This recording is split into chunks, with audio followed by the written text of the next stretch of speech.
এমন দেই কি? তুই দিনে কয়টা সিগারেট খাস? 10টা। একটা সিগারেটের দাম কত? 20 টাকা করে।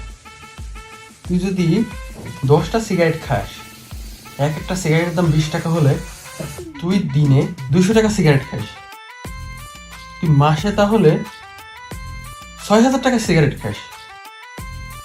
তাহলে তুই বছরে 72,000 টাকার সিগারেট খাস। যদি তুই 72,000 টাকার সিগারেট বছরে খাস, আজ 10 বছর তুই সিগারেট খাস, তাই তো?